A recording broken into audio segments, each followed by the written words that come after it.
keynote speech dari anggota Komisi Kejaksaan Republik Indonesia, Bapak Nur Rohman. Kepada Bapak Nur Rohman, kami silakan.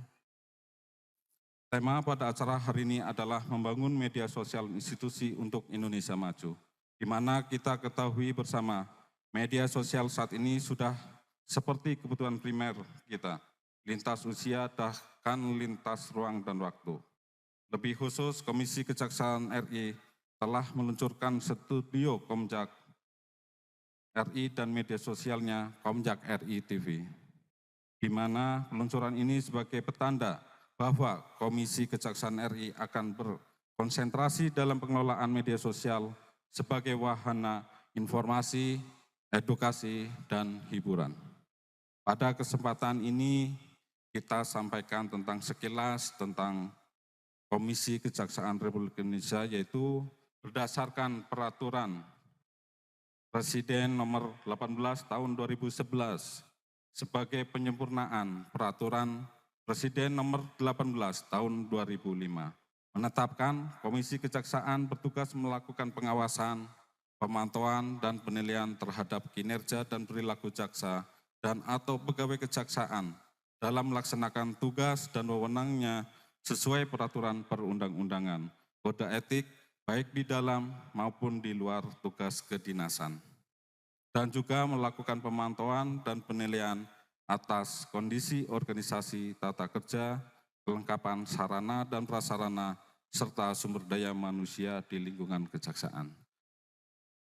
Kami di Komisi Kejaksaan dan Kejaksaan RI sendiri sejauh ini sinergitasnya cukup baik. Penyelenggaraan pada hari ini tentunya tidak akan terselenggara kalau tidak dukungan dari support dari Kejaksaan. Lebih khusus dari Kejaksaan Negeri Purwokerto, terima kasih, dan Kejaksaan Negeri Brebes, terima kasih. Adapun visi Komjak yaitu menjadi mandiri dan terpercaya yang bertanggung jawab kepada Presiden untuk Kejaksaan RI yang profesional. Kemudian misi Komjak RI yaitu 1. Melakukan penguatan kelembagaan Komjak RI, meningkatkan kinerja Kejaksaan RI yang profesional dan modern. Yang ketiga, meningkatkan partisipasi dan kepercayaan publik. Hadirin yang berbahagia, era revolusi industri 5.0 saat ini merupakan kelanjutan dari era revolusi industri 4.0 yang lebih menitik beratkan pada pengembangan teknologi. Berbeda dengan pada masa kini yang menitik beratkan pada keterlibatan manusia untuk mendayagunakan seluruh perangkat tersebut. Teknologi dinyatakan dari bagian kehidupan manusia sendiri, sehingga seluruh standar operasional yang biasanya menitik beratkan dari bagaimana mesin bekerja disesuaikan dengan kekurangan dan kelebihan manusia sebagai operatornya. Pada revolusi industri 5.0 sekarang ini, lahirnya inovasi-inovasi terbaru berbasis teknologi semakin tak terbendung, mengakibatkan berubahnya cara berpikir manusia, hidup dan berhubungan satu dengan yang lain. Perubahan yang signifikan pada bidang teknologi menyebabkan perubahan pada bidang lain, seperti ekonomi, sosial, politik, dan hukum. Ini juga yang akan mempengaruhi perubahan kebutuhan sumber daya manusia. Apalagi SDM adalah salah satu faktor keberhasilan di era digital transformasi.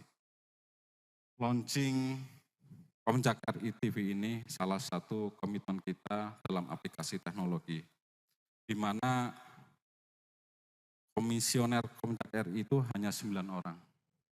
1 ketua, sekretaris, dan anggota. Kami mempunyai staf tidak lebih dari 50. Lebih banyak pegawainya dibanding pegawai kecamatan, Pak. Dengan anggaran segitulah.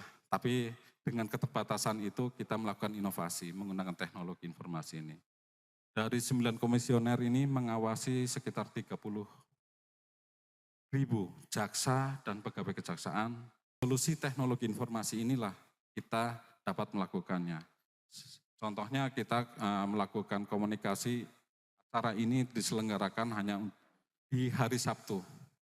Kita hari Sabtu penggunaan teknologi informasi WA kita gunakan untuk berkoordinasi, baik dengan PJ Bupati Brebes, Kejari Purwokerto, Kejari Brebes, mereka merespon dengan baik, akhirnya dalam hari Sabtu dan hari Rabu ini bisa terselenggara.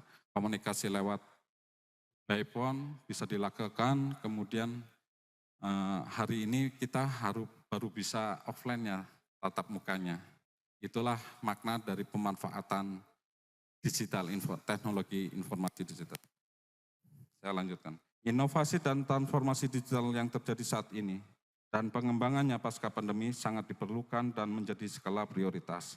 Situasi sulit karena pandemi COVID-19 pada tahun yang lalu mempercepat proses digitalisasi dalam hampir semua aspek kehidupan manusia. Demi menekankan penyebaran virus, semua pihak harus memaksimalkan kekuatan teknologi bekerja. Misalnya, Kejaksaan RI dalam melaksanakan tugasnya di bidang penuntutan, mereka melakukan inovasi dengan sidang online. Kemudian teman-teman akademisi menggunakan perkuliahan online juga menggunakan Zoom Meet gitu kan. Kemudian rapat-rapat di kami juga Komisi Kejaksaan itu juga menggunakan aplikasi Zoom Meet, artinya bisa dilakukan secara online. Perkembangan teknologi informasi seperti dua mata uang yang tidak dipisahkan, yaitu mempunyai dampak yang baik seperti yang dikemukakan tadi, namun juga ada dampak lainnya yang perlu kita waspadai dan kita cegah bersama. Era globalisasi menyebabkan semakin canggihnya teknologi informasi, sehingga telah membawa pengaruh terhadap munculnya berbagai bentuk kejahatan yang sifatnya modern, yang berdampak lebih besar daripada kejahatan konvensional. Hal ini tentunya berhubungan dengan semua elemen masyarakat, lebih khusus dalam penggunaan media sosial. Karena itulah dialog hari ini kita laksanakan bersama, semoga ada pencerahan bagi kita dan ada output dan outcome untuk bagi kami di Komisi Kejaksaan. Mudah-mudahan nanti bisa mengupas tentang apa itu media sosial, apa itu media massa mainstream, karena fungsi dari media massa itu satu tentang informasi, edukasi, hiburan, dan fungsi kehumasannya adalah tadi informasi, edukasi, dan hiburan. Kalau di jurnalis itu ada fungsi advokasi. Namun demikian tentunya di era digitalisasi pengetatan di jurnalistik itu sangat ketat, baik regulasi dalam penayangan beritanya hingga ke regulasi pajak dan lain-lain. Namun demikian di sisi lain media sosial kita, para pengelola media sosial kita sedemikian bebasnya. Contohnya ketika, mohon izin, dengan baju yang sedikit terbuka di TV itu sudah kena blur, kalaupun lebih itu akan kena redel gitu. Tetapi para pengelola media sosial itu dengan kultur lisan maupun tingkah maupun busana sedemikian bebasnya, padahal itu bisa kita take down. Nah, ini nantinya yang akan kita kupas dalam acara dialog nanti. Selebihnya kita harus cerdas menggunakan medsos itu seperti apa. Kita akan lihat apakah hanya medsos sebuah informasi harus kita kaji atau telaah dulu atau bagaimana menyikapinya. Kemudian sebelum kita share, apa yang harus kita lakukan. Mudah-mudahan para narasumber hari ini ada Ketua PWI Banyumas, Pak Lili, senior saya dulu di Banyumas Bapak. Kemudian ada Pak Yudis Kurniawan, mentor saya di wartawan. Kemudian ada Prof. Ari, dosen saya juga sempat kuliah di UNU sekian semester dan mendeokan diri. Mudah-mudahan semangat saya, kita yang ada di Winduaji untuk membangun sebuah universitas, sebuah cita-cita luhur, itu yang tidak harus kita jaga. Sedangkan prosesnya tentunya yang lebih utama. Mudah-mudahan kita bisa melaksanakan lebih baik. Wabillahi taufik wal hidayah. Wassalamualaikum warahmatullahi wabarakatuh.